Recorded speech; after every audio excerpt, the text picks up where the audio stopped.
Afrobuzz Douala. Plaisir de vous retrouver chez mes Happy People pour ce rendez-vous culte lié au divertissement. Moi je suis prête, Yanis derrière la caméra est aussi prêt. Et vous, depuis longtemps vous êtes prêts, tiens. Allez, voici le sommaire de ce numéro d'Afrobuzz Douala. Cette semaine dans Afrobuzz Douala, peinture, photographie prennent de plus en plus de fraîcheur au Cameroun. Nous avons assisté à quelques vernissages et expositions.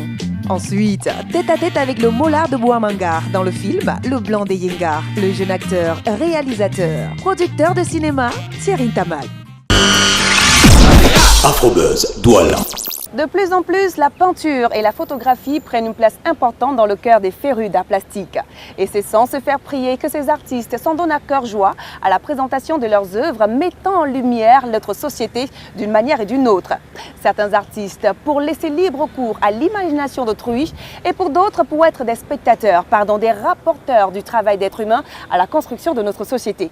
C'est ainsi que tour à tour, Afrobuzz Douala a assisté au vernissage intitulé Échange qui mettait en exergue les photographies des pygmées Bakar de la République centrafricaine réalisées par le regretté Eric Pittet. Ces photographies qui ont jumelé, qui ont dialogué avec une dizaine d'œuvres d'artistes peintres contemporains. Par la suite, c'est à l'exposition Labyrinthe où nous avons rencontré le jeune artiste Romuald Dikomesh qui réinvente son environnement, toujours avec des œuvres aussi surprenantes. Regardons.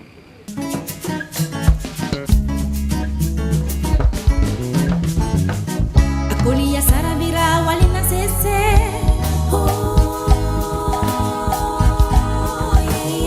Kulia sarabira walina sese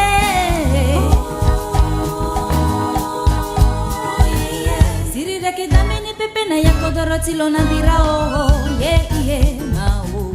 Magnifique exposition on a ce jour et l'exposition est appelée Échange. Oui, mais qu'est-ce que c'est qu'Échange? On verra cela tout à l'heure avec celle qui organise ce vernissage, on l'appelle Catherine Pittet. Mais pour l'instant, on va rencontrer un monsieur que j'ai bien aimé en fait ce qu'il fait parce que en direct, il fait un tableau magnifique. On l'appelle Hey Zoul. Bonsoir. Salut. Là, vous êtes en train de peindre une toile carrément en direct. Et c'est ce que vous êtes en train de faire en fait comme œuvre là? Et je ne peux pas donner un titre à mon tableau. D'autant plus que lorsque on donne un titre, beaucoup d'autres personnes peuvent le voir dans une autre dimension. Ainsi, mes peintures inspirent, mais elles ne définissent pas. Des fois, on pense qu'elles ne terminent rien, mais attention, elles nous placent plutôt dans le monde ambigu de l'indéterminé, j'aime bien le dire. Et c'est une espèce de métaphore, sûrement une catacrèse.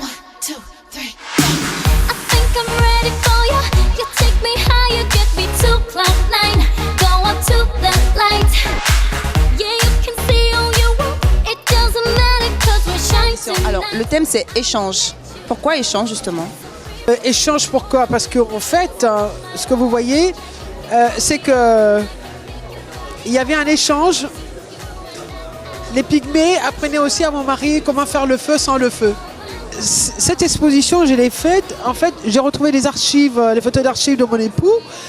Et je le mets en scène pour pouvoir continuer. Et je l'ai fait dialoguer avec les très proches, d'autres amis contemporains, ça veut dire quelques artistes contemporains qu'il aimait beaucoup. Voilà, c'est pour ça que cette exposition est là aujourd'hui. Donc on verra pour les autres années si j'ai encore la force de continuer. Elle a commencé au musée de Montparnasse et donc au mois de septembre. Et un lieu formidable, voilà, où c'est un lieu qui a vu au début du siècle vu passer tout le monde, qui n'avait pas grand-chose à l'époque, donc les Picasso, Modigliano, et mon mari est passé à ce lieu-là, et je trouve ça formidable, je suis complètement comblée.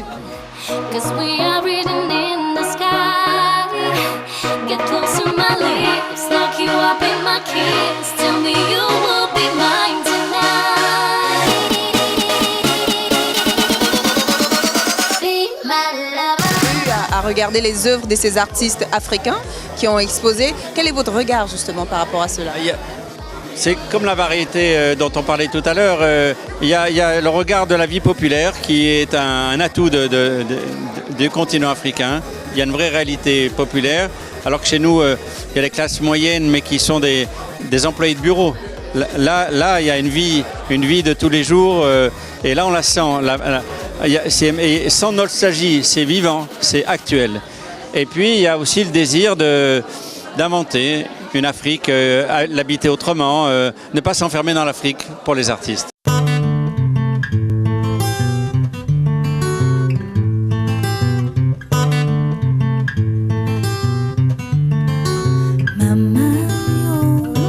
En fait sur, je dirais, votre métier à vous, peinture, graphisme, photographie. Pourquoi justement ce choix, Romuald? Il faut dire que je peins, j'ai toujours peint. La photo vient corriger tout cela, ça globalise, ça le prend en entier. Et s'il faut ajouter le côté graphiste, c'était juste pour créer plusieurs univers, des univers divers, comme j'ai cité tout à l'heure, le futur, le passé, le présent, tel que nous vivons, et là maintenant, quoi. Quel est le regard, vous êtes jeune, ça c'est sûr, quel est le regard que vous avez en fait à propos de cet art-là au Cameroun? Est-ce qu'il y a une certaine émergence, contrairement à il y a 5 ans ou pas? Si, je pense qu'il y a une grosse émergence. En fait, il faut dire que ce que nous faisons aujourd'hui, c'est pas directement pour nous. C'est pour Génération future. C'est pour laisser des traces à nos enfants. Parce que je sais, par exemple, cette image que vous voyez là, demain, les enfants qu'eux ils feront, ou les petits-fils que nous aurons, pourront voir ça et dire hey, ce sont des activités que nos parents ont menées il y a de cela, je sais pas, 50 ans ou 100 ans. Et tout. Waouh, non, c'est ce qu'ils faisaient. Je pense que progressivement, la sensibilisation qu'on mène là, en tant que je mène aussi, quand je parle de nous tous, parce que en tant qu'artiste, c'est de changer ce regard-là, de le changer et de comprendre et de faire comprendre aux gens que, en fait, l'art est la lumière du monde. Ça vient juste éclairer chacun de nous. Et c'est cette lumière-là que j'essaye de faire partager à tout le monde.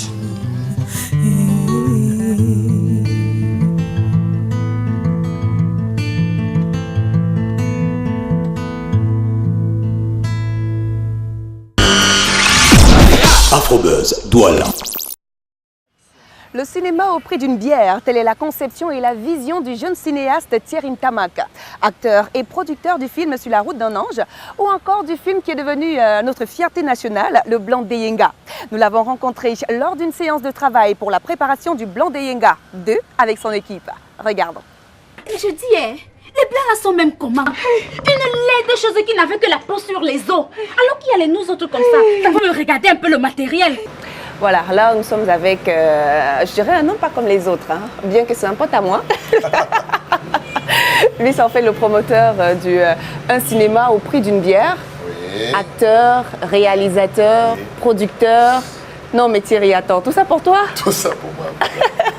Mais non, les téléspectateurs qui nous regardent, en fait, ils veulent bien savoir qui est Thierry Ntamak en fait. Voilà, Thierry Ntamak, c'est un fou, c'est un artiste, c'est un cinéaste. Et là, tu me négliges. Moi, voilà, de moi, manga, tu me négliges.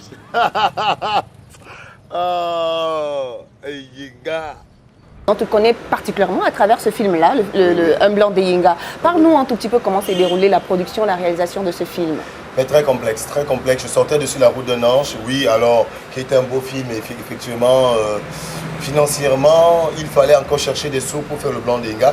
Sur la route d'un ange, c'était un film qui est très élitiste. Alors, je voulais faire un film qui réconcilie le cinéma camerounais et les Camerounais. Je trouvais que les Camerounais avaient une très mauvaise image déjà du cinéma camerounais. J'avais ce défi-là, surtout que je sortais de ma formation depuis Paris.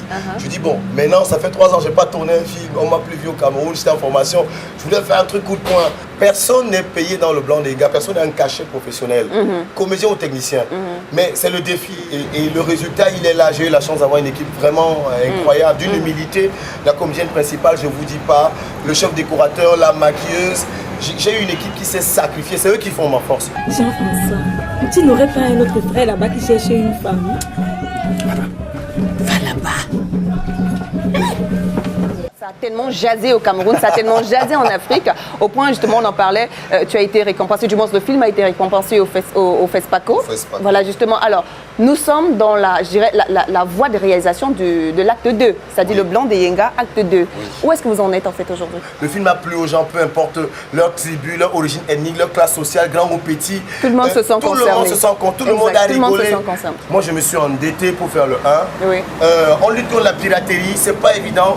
Succès ne veut pas dire argent. Succès, oui, vous avez payé le CD à combien? On a été piraté combien de fois sur Internet, vous qui avez vu le film partout dans le monde. On a été piraté, vous le savez, je me suis plaint sur Facebook, sur YouTube. Mais c'est pas grave, il fallait voir ce film.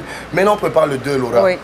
Le 2, une bonne partie va se tourner en Suisse, en Alsace et au Cameroun. Parce que dans le blanc de Yenga 2, Yenga devient Suissesse. Tante Rime, je t'ai apporté les actes. Tu sais qu'à la dernière minute, on est souvent trop pressé, donc je peux les oublier.